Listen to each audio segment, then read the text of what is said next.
The broadcast is now starting. All attendees are in listen-only mode.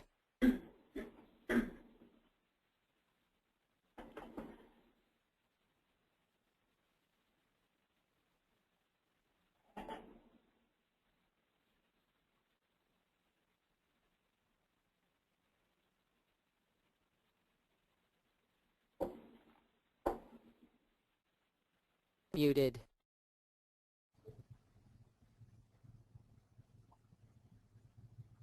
Is it on mute?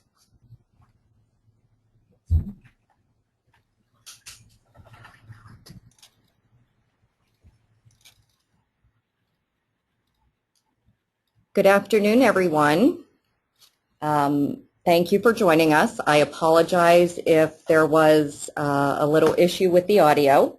I'd like to thank you for joining us. My name is Kathy Gilkey. I will be the moderator for today's event. This event is being brought to you by RJ Lee Group and SoloHill Engineering. At this time, I'd like to take a minute and review a few housekeeping items to make the presentation run smoothly for all. The presentation will last approximately 45 minutes, and following the presentation, we'll have a short question and answer session.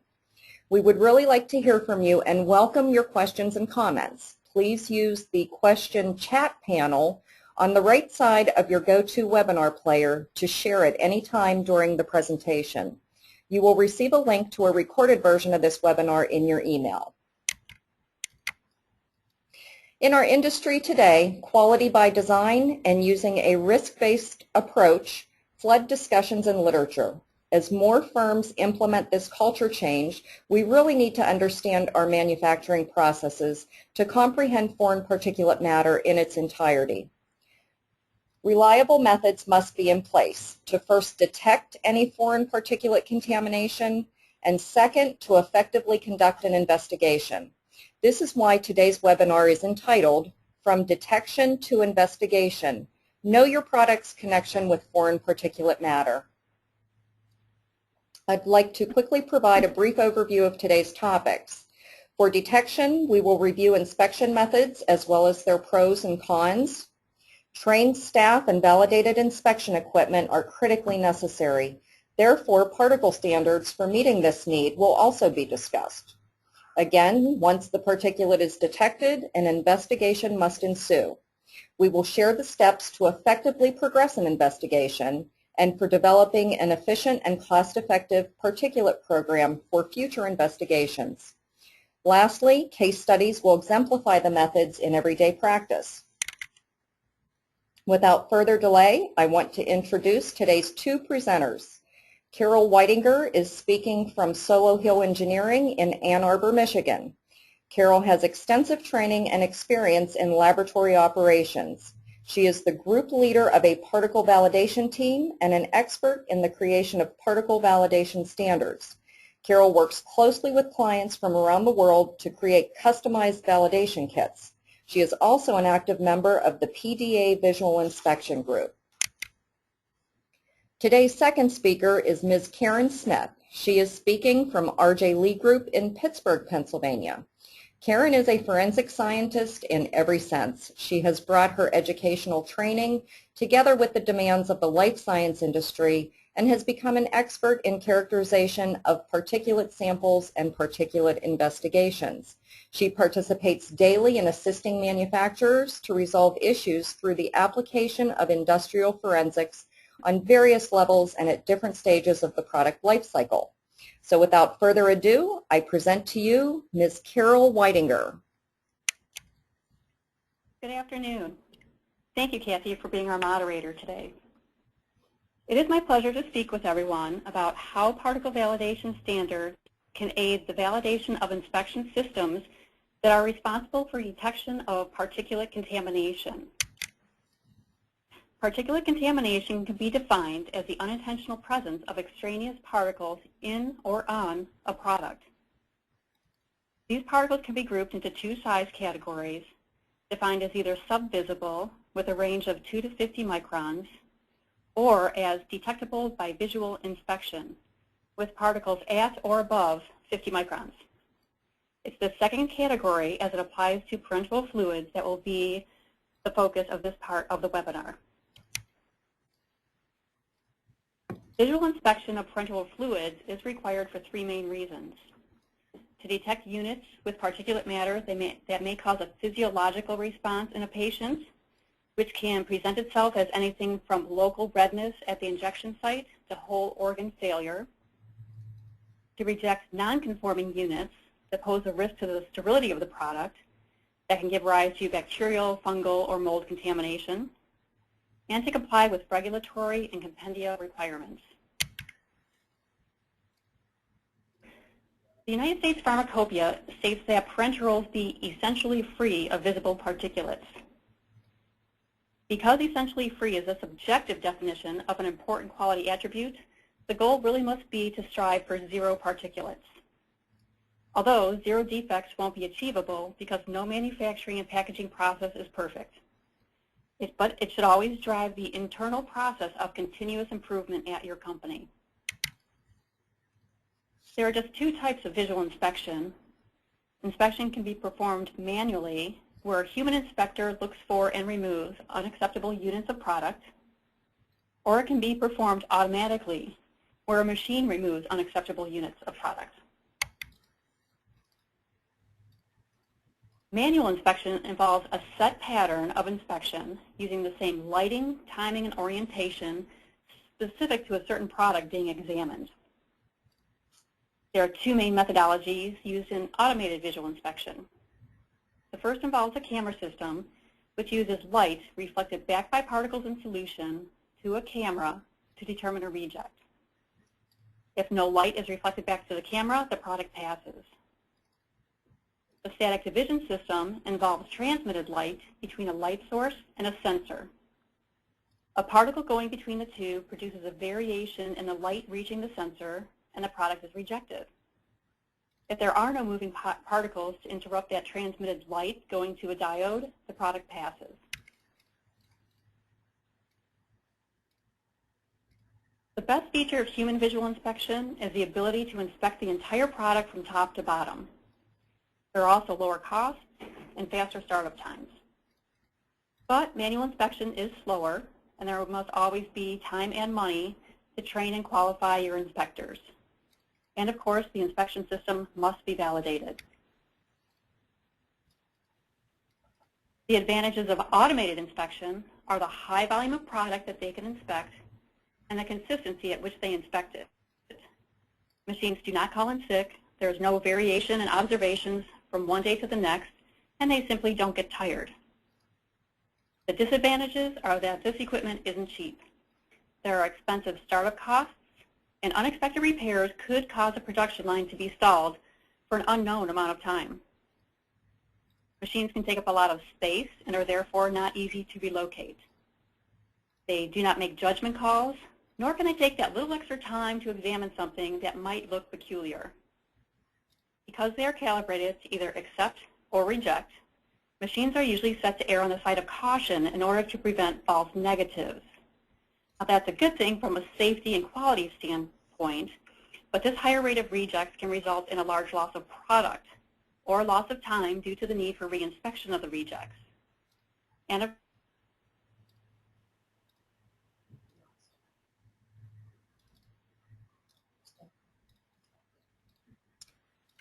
Carol, I'm sorry, I think we lost you. can you hear me? We can hear you now. Sorry about that. Oh. We'll move forward. The pros and the cons of this automated inspection slide. Hold on one second. I dropped off. Okay, I apologize. Go ahead. You can continue. Okay. So particle validation standards are a practical solution to achieving high-quality visual inspection regardless of the type of inspection system that is used. Standards can be used as a tool for calibrating automated inspection systems, as a tool for training manual inspectors to recognize defects, and as a tool for validating both types of inspection systems. Like other products of pharmaceutical manufacturing, a particle validation standards kit needs to be a documented high-quality product. To that end, kits should be created in a dedicated laboratory in a HEPA-filtered environment by experienced lab techs trained in aseptic technique. Inspection stations with Tyndall lighting and magnification are necessary for proper quality control. A certificate should accompany a validation kit stating that the particle sizing is traceable to the National Institute of Standards and Technology. A photographic record of irregular particles is not necessary, but it can be a very useful tool in training and certifying human inspectors. The final product should be labeled, packaged, and shipped in a manner befitting its importance to your process validation. When using particle validation standards for calibrating automated equipment, you'll need standards that simulate or mimic contamination from the production area. The particles for calibration are spherical in nature for consistent detection regardless of the particle's orientation. As you can see here, the spheres come in different colors and densities to simulate various types of contamination, both clear and opaque, light and dark in color, and buoyant and heavy in weight. For validation of an inspection system, whether it's automated or human, a challenge kit would be designed to replicate nearly all the possible contamination from a production area. The typical particle size range is 50 to 4,000 microns, and some of the particle types include glass shards, fibers and hair, rubber and silicone, plastics of all types, metals such as stainless steel and aluminum, and even customized particles if needed. We also categorize underfills and overfills in this category. Here are some rather large examples of what an irregular particle might look like. The numbers at the top represent millimeters.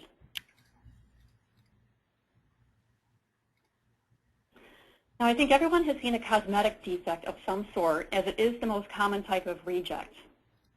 Cosmetic defects that should be included in a validation kit include scratches and scuffs, cracks in the neck, shoulder, body, and heel, check marks, and problems with the closure such as missing stoppers, wrong color stoppers, and damaged caps. The questions I hear the most concern particle size, and that is due to this discrepancy right here.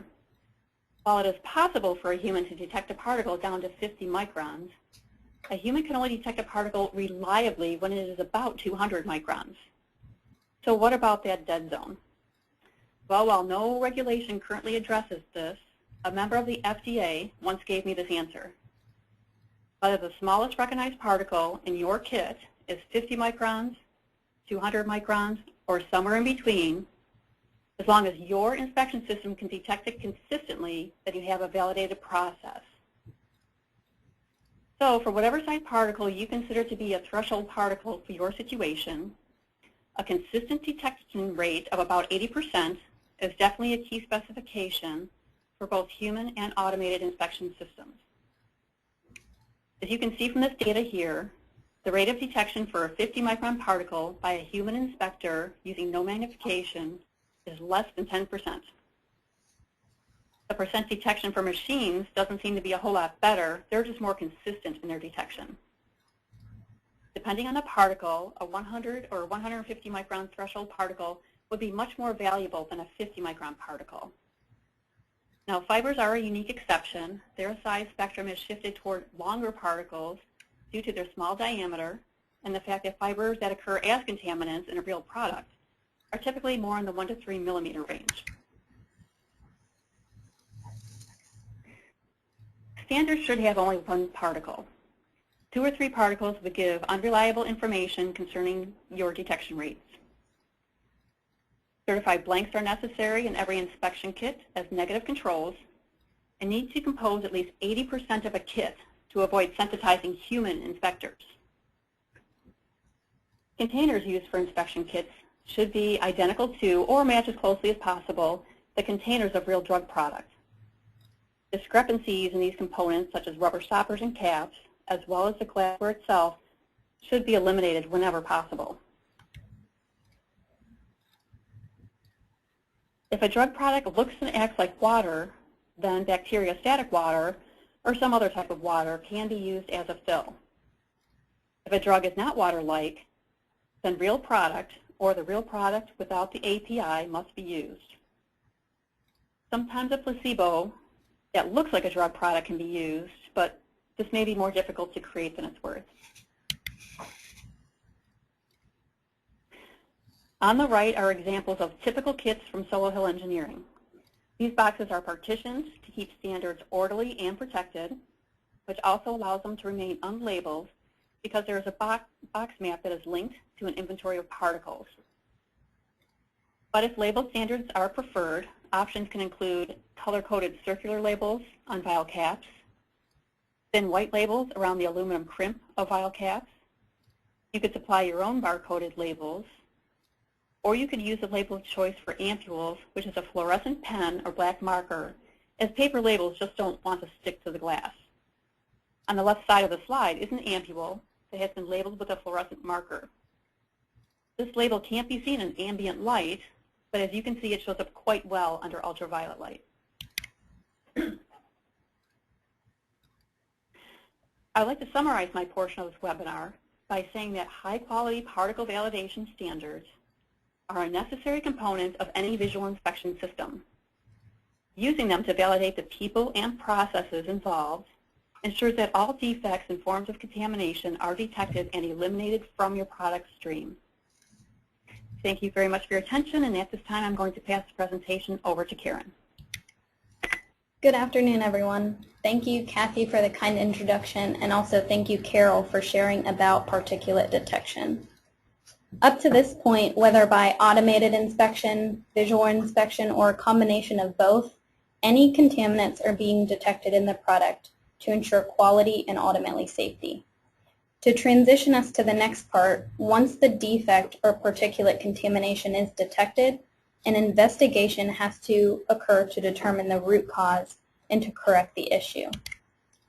The first step in the investigation is to take the reject products, the ones from the visual or automated inspection in which something has been observed, and examine it in detail. And this is what is referred to as optical inspection. The difference is we will utilize extra time, we don't have any production line constraints, and we'll utilize a microscope for added magnification. We'll also use a variety of light sources to really focus on the details of what we are dealing with to start the investigation. We roll out if it was just a container defect, like a scratch or a smudge on the container, and we determine at this stage if it really is a foreign particulate situation. During optical inspection, you then record details such as the color, the shape, or morphology of the particle, and also the texture. How many different types of particles are you dealing with? Does the particle have a shiny or a matte appearance? Is it transparent? Is the particle sinking or floating? And about what size are the particles? This is the categorization part of the investigation. Just like saying a picture is worth 1,000 words, optical details can often tell you a lot about an investigation. I'm sure you've picked up on this thus far, and it seems simplistic, but categorization starts with a naming convention, and typically this is done by color and morphology. For example, black particle, blue fiber, or red residue. You want to have pre-established, clearly defined classifications. Just to expand on this for a second, with colors you want to stick to the standard colors. You don't want to get too descriptive. And believe it or not, we've seen this hold up investigations in the past. Something gets called pink by one person and then red by another. For morphology specifically, you want to define the classifications, such as what is the criteria to call something a fiber, like its length has to be 3 times greater than its width. What is a flake versus a speck? You can see some examples of different morphology types in the images. So how does categorization add to the overall particulate investigation? It really serves to provide a classification system to aid in contamination trending. So you utilize the visual inspection observations and then the details of the optical inspection to track if this type of particulate has ever been encountered in the past. To give you an example to further illustrate this point, A company produces a parenteral product and performs visual inspection on each drug batch that's produced. The company took that information from the batch and they charted it, and you can see the categories at the bottom of the graph. It's found that there is a high amount of the light particle category in this batch. They then look back historically and realize they are seeing light particulate in several batches. They consolidate all of this information from the light particle category for a couple of calendar years and notice that the amount of particulate jumps in the springtime. The company then speculates that it is due to the high amounts of pollen in the air during this time, and also because the air conditioning system gets kicked on for the first time after the winter season. The same type of trending can occur to determine if there is a trend in certain shifts, certain personnel working, etc. Additionally, categorization helps you to study your process. It aids in finding potential causes for increased foreign particulate along the way, and it can also narrow down the source list for root cause determination. Another key aspect of categorization is that it aids in making decisions about which contaminants need to go to the next stage of the investigation. Here you see 4 images of product contamination. Looking at them, they have the same color, relatively the same shape. Using optical inspection, they could all be categorized or classified as clear particle. The question is, what are these particles composed of and where did they come from? Actually, if you would identify or analytically characterize them, you would get a polypropylene, a polystyrene, a terephthalate, and a silicone, 4 different materials. And this is the next step referred to as characterization. What these characterizations mean is we are dealing with 4 different source samples. We really need a way of identifying these materials so that the root cause can be determined. So you need a method of identification or characterization. We need a method that first can handle very small particles, and secondly, a method that can identify many types of materials, such as polymers and metals that could be contained in the manufacturing process.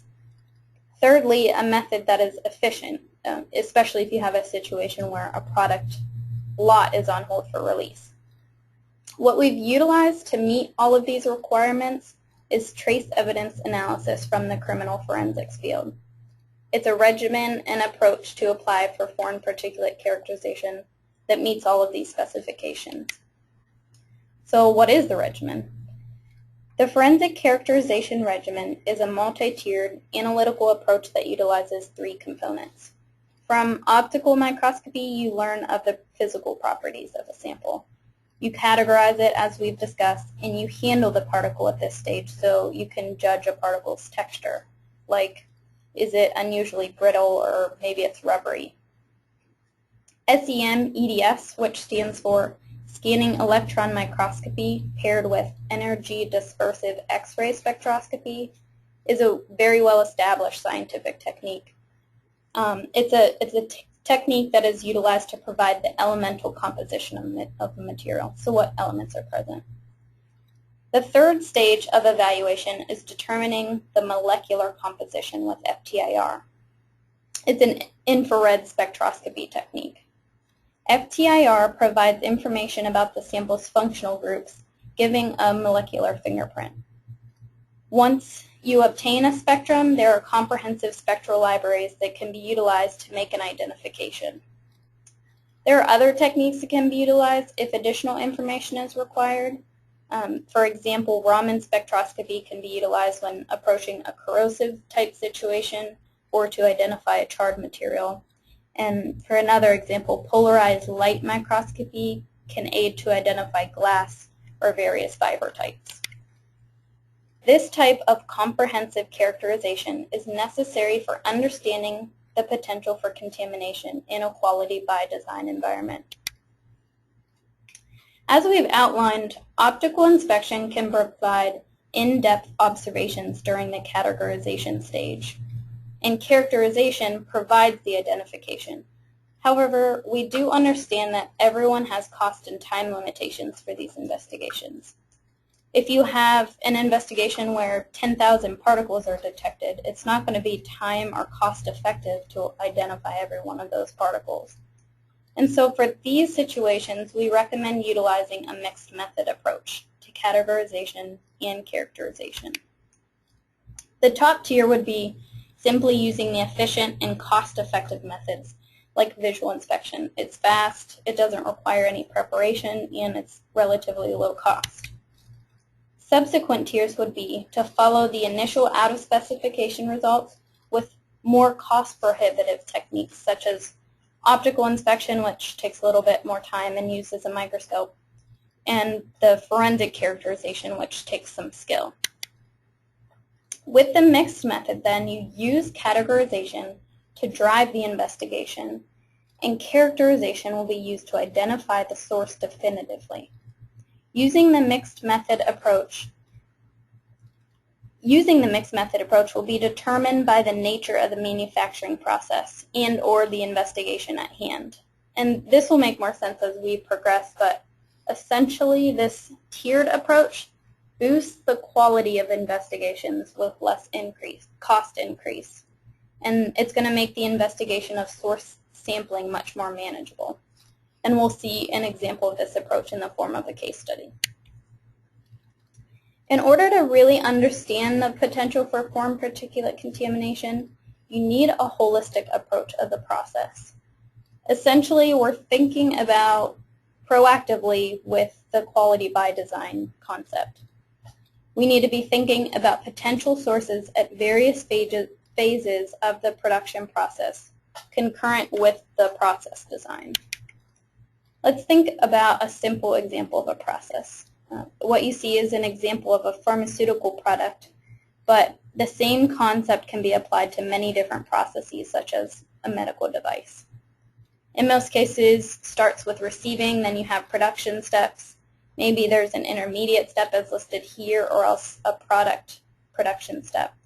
And then you move on to filling and finishing, and finally to packaging. Keep in mind, all along the way, you have the potential for contamination from environmental contaminants and other secondary sources. So we want to break down the process to think about potential sources of contamination.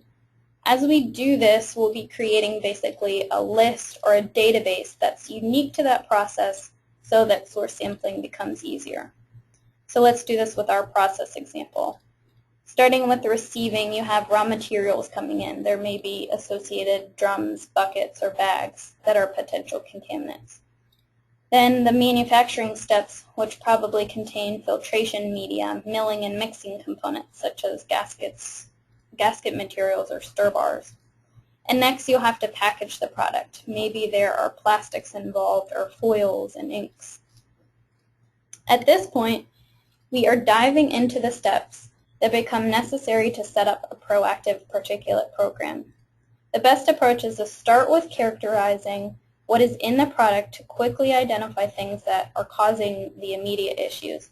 But in parallel, you want to continue to build a database of additional materials to facilitate all investigations. Now that we're more familiar with the materials in our process, this is where risk assessment comes into play. To give you a few scenarios. In the first example, a raw material was known to have polymer particles within it, although it was on a rare occasion. So the probability in a risk assessment chart is designated as low. The impact to the product is designated as moderate because there are multiple filtration steps throughout the process. Therefore, the overall risk associated with this material is low.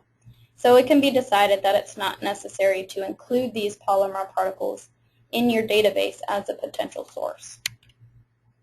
For the second example, consider a disposable storage vessel that is used to store an intermediate product. The impact to the product is considered to be moderate because there is an opportunity for particulate removal downstream in the process. However, these storage vessels are known to contain particulates, so the probability would be designated as high. For this particulate product, whether or not to evaluate the foreign particulate as part of the list of potential sources would be determined by where the firm draws its risk tolerance line. If the firm determines risk tolerance falls in the yellow, then they would choose to characterize these materials. But maybe a firm established that only the blue and red areas are of concern for this particulate program, then they would decide not to take the storage vessel contaminants to the next step.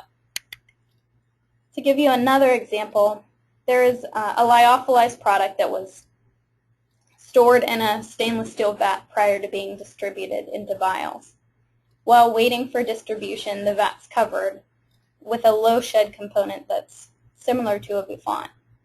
The probability is designated only as occasional because the component has proven to shed very little when it's used normally. However, the impact, if this material would shed, would be catastrophic, as this is a finished product that is ready for fill-finish operations. So the risk in this situation is high. It falls in the red area because it deals directly with the final product. This is a component that should be subjected to the characterization regimen for comparison to any fibrous materials that may end up in the finished product. So we looked at the process and thought about potential source materials, and then risk assessment identifies those source materials that are of high risk to contaminate the sample. The next step is to take those high-risk samples and subject them to the same regimen, the characterization regimen, that the particulate is subjected to.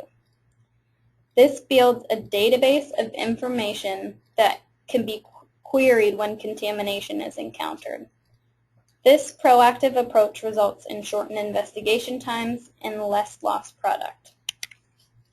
At this point, I want to share 2 case studies in order to highlight the methods in everyday practice. The first case portrays a good example of detection, categorization, and characterization, although this company did not have a complete particulate program established. For this case study, a foreign particle was observed in a parenteral product. It was optically inspected and categorized as a gray particle. The particle was then isolated and subjected to the regimen. And here's the results, the data. For those of you who are not familiar with FTIR, the peaks that you see reveal the functional groups that are present in the material. And to make an identification, this IR was consistent with a butyl rubber material. The SEM EDS results revealed mainly a carbon-rich area, but it also contained inclusions of aluminum and silicon, which is consistent with an aluminum silicate filler that's commonly found in butyl rubbers. Now, like I mentioned, this client had a partial particulate program in place, and so they knew that their septum material was also butyl rubber. But what they did not have was a comprehensive list of materials utilized throughout production. So we needed a definitive way to say that this particle did come from the septum. We went back to the vial. This sample was submitted as a syringe, but they also said the corresponding vial.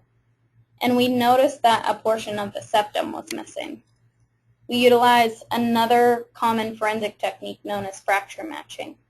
We were able to line up the edge pattern of the particle, and were also able to place the particle into the missing portion to show that the fit of the particle was a match. This told us with a high degree of certainty that the particle was from the septum. When this information was presented to the company, they were able to use it to identify that individuals administering the product were using improper technique to pierce the septum, and then they were able to implement additional training for those individuals to resolve this problem.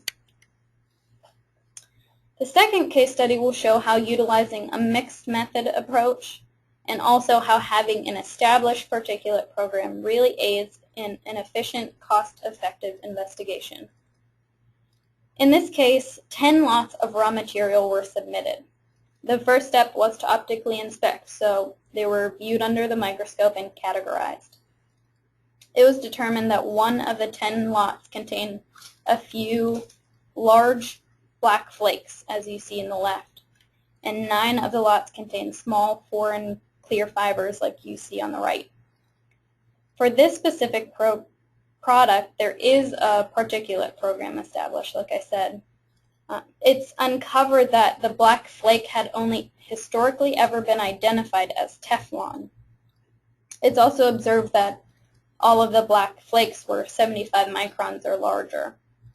This information is discussed with the manufacturer, and it's decided that there's a low risk of the black flakes to enter the final product because after mixing this raw material in solution downstream, the product will go through further filtration that would collect anything larger than 5 microns. And if you remember, I said the flakes, the black flakes, were a minimum of 75 microns. It should be noted that you can't be 100% sure just because historically it's always been Teflon, that it is Teflon, but you can rely on risk assessment to utilize the most efficient and cost-effective approach to determine if it really needs to be identified. It was decided for the black flakes that they didn't need to go on for characterizations. For the clear fibers, however, they were much smaller and possibly would not get filtered out. Therefore, there was a higher risk associated with the fibers, and it was determined that they needed to go on to the characterization phase of the investigation. With the aid of the established particulate program, historically, clear fibers had been identified as part of cleaning wipes, swabs, and filters. To figure out the source, the fibers were then subjected to the characterization regimen, and here's the data from that analysis. Polarized light microscopy was utilized to determine it was a synthetic material. SEM EDS revealed a carbon-rich fiber, and then FTIR, as you see the spectrum, was utilized to identify the fibers as polypropylene. As I mentioned, 3 sources based on the category of clear fiber were identified as part of the particulate program, the cleaning wipes, swabs, and filters that tend to shed in a fibrous form. By utilizing the particulate program, these had already been characterized, and the cleaning wipes were the only polypropylene material, so they were determined to be the source of the fibers. This investigation was able to be closed relatively quickly by changing to a higher quality, low-shed lab wipe. In summary, high-quality particle validation standards support the visual inspection and automated inspection of products. By having standards and a quality inspection method, we are ensuring all defects and form of contamination are detected to ensure safety of products. Investigations are greatly facilitated by optical inspection, categorization, material characterization, and subsequent source identification with the mixed method approach. An efficient particulate program ultimately saves cost and shortened investigation time and reduction in lost product. Thank you for your attention. Thank you, Karen and Carol. At this time, we're going to take a few minutes to address a few of the questions that have been asked during the presentation. If anyone else has any other questions, please submit them at this time. While we're waiting for the questions to be compiled, I would just like to give a special thanks to RJ Lee Group and SoloHill Engineering. The speaker's contact information is available if questions should arise at a later time.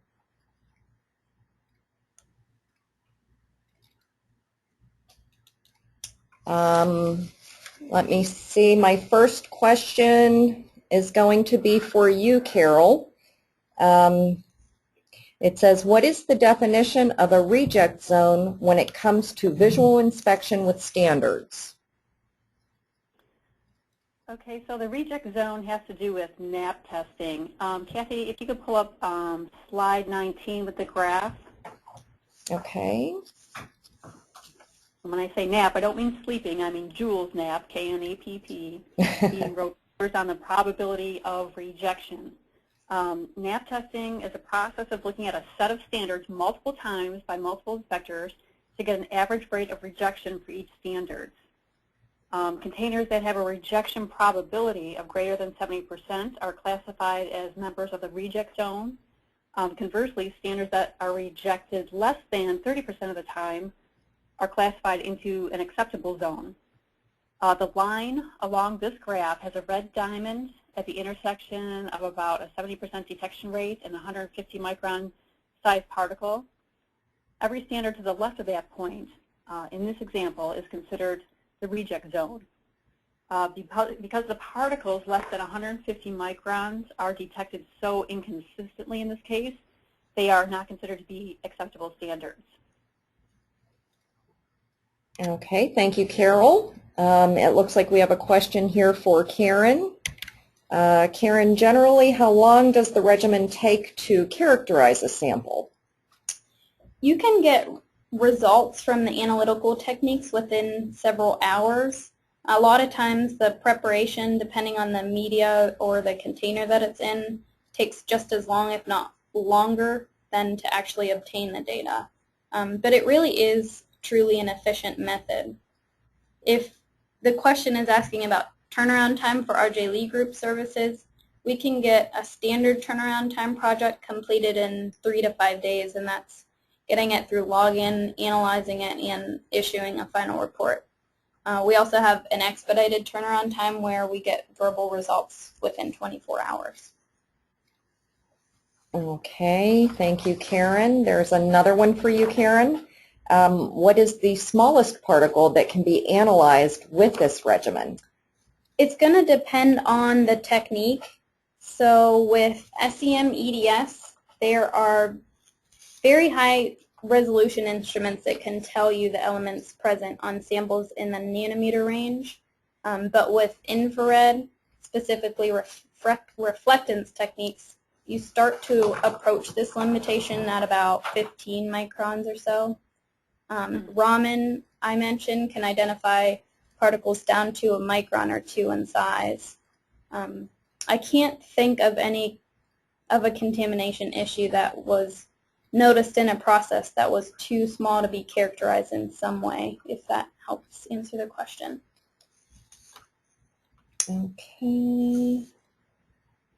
Carol, I have another question for you.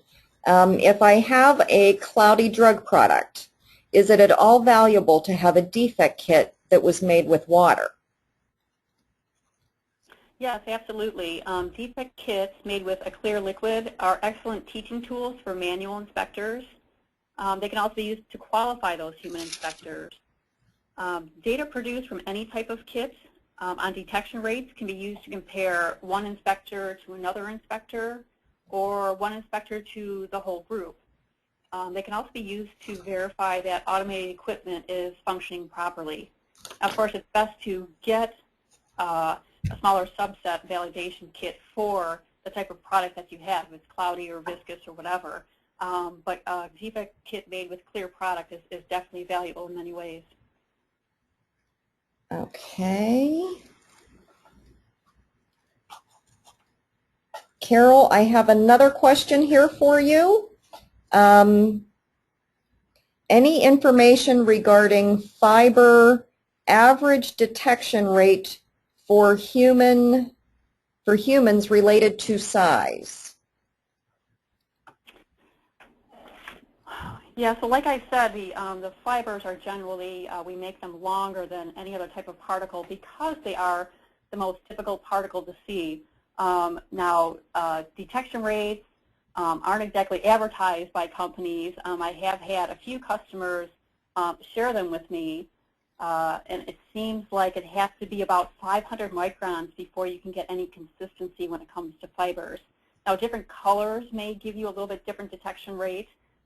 Whether it's black or whether the fiber is red could mean a big difference, but generally we mostly do black and white fibers, and that size has to be about 500 microns for consistency.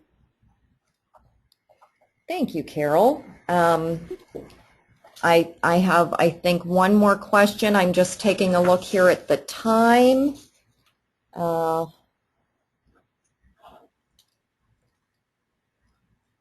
Carol, this question is for you too.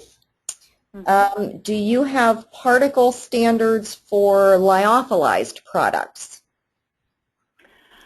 Lyophilized product is a little tricky because, yes, we can seed a lyophilized product with a particle, but what happens sometimes during shipping is that particle, say if it's a large spherical particle, it can roll around that drug cake and go down the sides, even wind up on the bottom of the drug cake. The regular particles actually work better because they seem to sit better on the drug cake, but they can also kind of shift around during shipping, and if it's a loose lyophilized product, they can sort of get covered up by the product. Now, if you have an X-ray detection system, that wouldn't matter at all, but for humans, it's really tough. We also actually sell just the particles, certified particles, so that people can use these particles to make their own detection kits on site so that they don't have to be shipped anywhere, and those are much more successful. Okay, great. Thank you so much. It looks like that's all the time we have today. Please look for our follow-up email that will alert you to the on-demand status of today's event so that you can review any material you missed or simply would like to go over it again. On behalf of Carol and Karen, as well as the teams at RJ Lee Group and SoloHill Engineering, thank you for joining us and taking the time to view our presentation. Have a great day.